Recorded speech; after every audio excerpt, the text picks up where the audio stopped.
The expected deal between Gaza and Israel, the two sister countries, Egypt and Qatar, has put its terms in the heart of Europe, including a prisoner exchange and a ceasefire. And the Palestinian factions announce its conditions. Will Netanyahu accept it?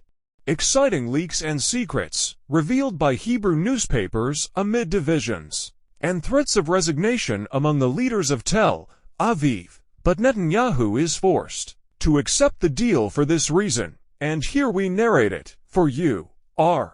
The details of the Arab-American-Israeli agreement that took place in the City of Lights. And what are the points of disagreement between the factions and Israel and between Israel? And is it an expected deal or an Israeli defeat? Details of the deal.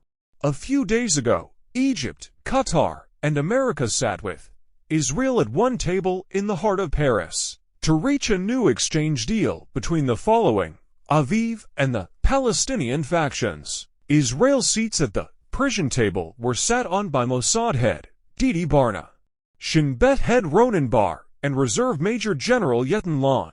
As for the American mediator, it was Intelligence Chief William Burns. This is regardless of whether you believe Washington and CETA are a party. As for the Arabs, the Egyptian intelligence chief, the minister, attended Abbas Kamel, and Qatari Prime Minister Mohammed bin Abdul Rahman Al Thani. The factions received a copy of the proposal they reached at the meeting, and before the faction leaders read a word in it, they confirmed that they would not accept any agreement unless it guaranteed the complete withdrawal of the Israeli army from the Gaza Strip, and this is what Israel, which rejects, it does not want to withdraw without completely eliminating the factional movement. The Hebrew newspaper Yad Atarona likened Israel and the factions to a train on the same track. They will either meet together or collide. Details of the first phase of the deal,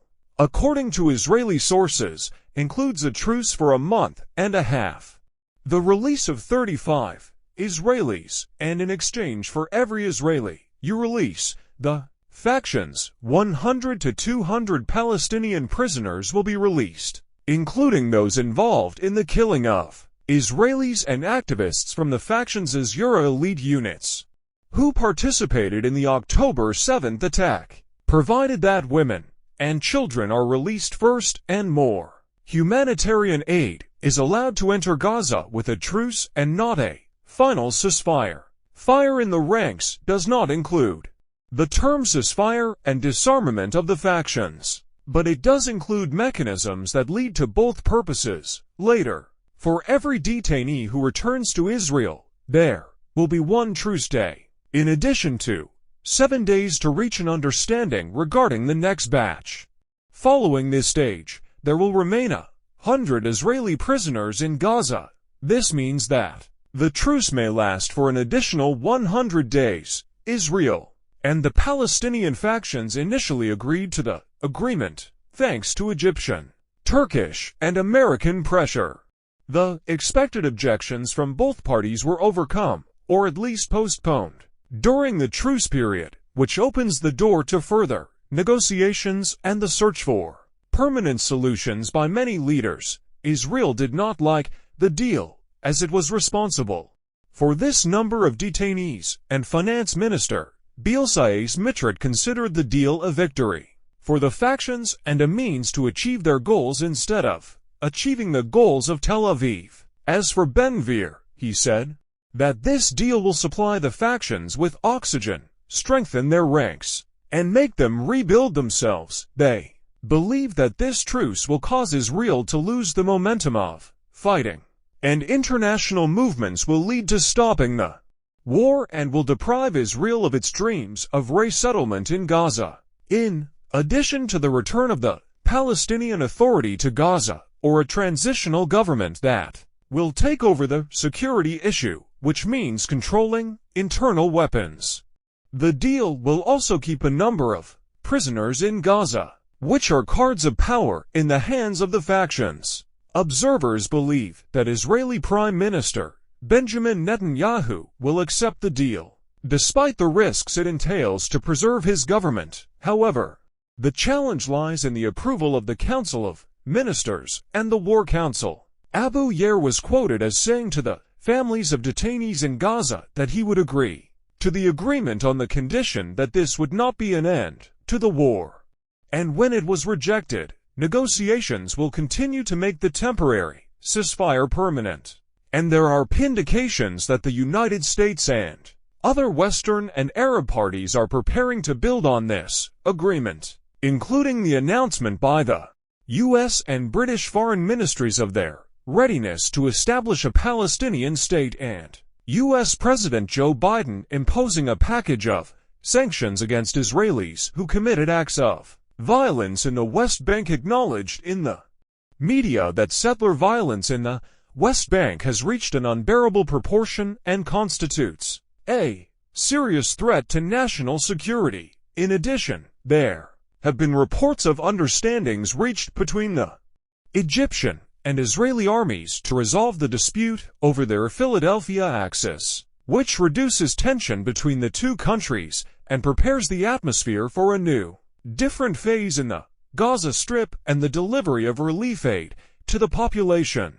Obstacles on the way. Despite the good indicators that herald the implementation of the agreement that guarantees the truce in Gaza and the release of prisoners, there are other obstacles that still threaten the completion of the deal.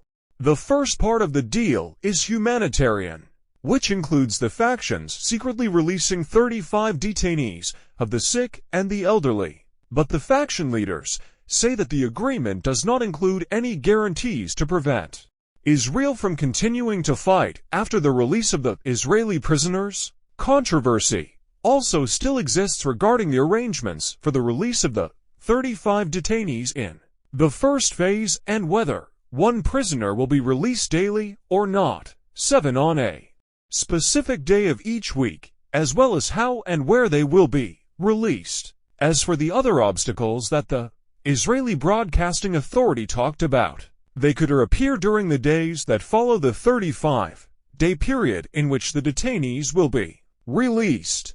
Due to the lack of agreement on the details yet, and although the spokesman Qatari Foreign Ministry, Majid Al-Ansari, announced that there was a positive initial approval by the factions for the deal, but the faction leaders confirmed that it was just an initial approval and not a final one, and that they were still in the consultation stage. If, through Egyptian, Qatari-American mediation, an initial agreement was reached from Israel and the factions for a truce and release detainees, the Palestinian side is still in the consultation stage to resolve the deal, and Netanyahu is walking on a tightrope amid the objections of his right-wing ministers and increasing internal pressure and public opinion because of the prisoners.